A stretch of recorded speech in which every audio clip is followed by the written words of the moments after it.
Jazz, how are you doing?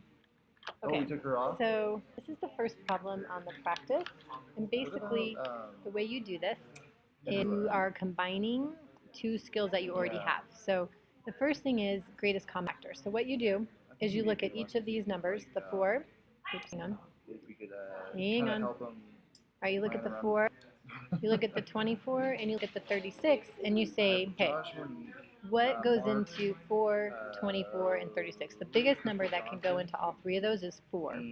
So I'm going to factor that out, and I'm going to write what I have left.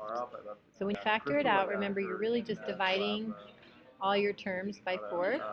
So if I take 4x squared divided by 4, I'm just left with my x squared.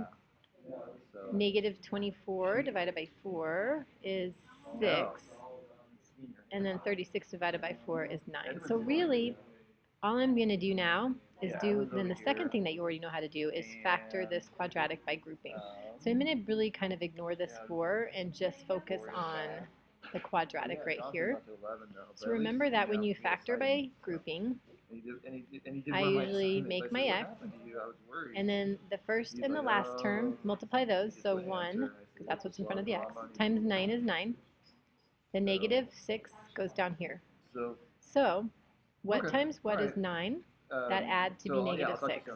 So negative 3 times negative 3 is positive 9, and negative 3 plus negative 3 is negative 6.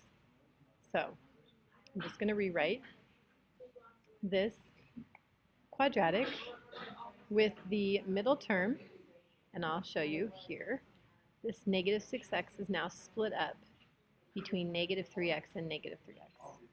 Okay, so now I'm good. Now this is just, again, review. This is just factoring by grouping. So what do I have in this first group? A greatest common factor, that would be x. If I pull that out, I'm left with x minus 3. And in the second set, I have a negative 3 and a 9. So I'm going to pull out a negative 3. So that leaves a positive x and a minus 3 here. 9 divided by negative 3 is negative 3. Okay, so my final step here is now I have these two groups. In the first group and in the second group is that x minus 3. So I'm going to pull that out. What I have left is an x from the first group and a negative 3 from the second group. So I'm basically done. The only thing I have to do to make sure that I write this correctly, Jazz, is just to put that 4 right there back down here at the end. Okay, so think of this as a combination of the two things you already know how to do. Factor out a GCF from each of the three terms, and then take this quadratic and factor it by grouping. And that's how you get your answer. So hopefully that helps.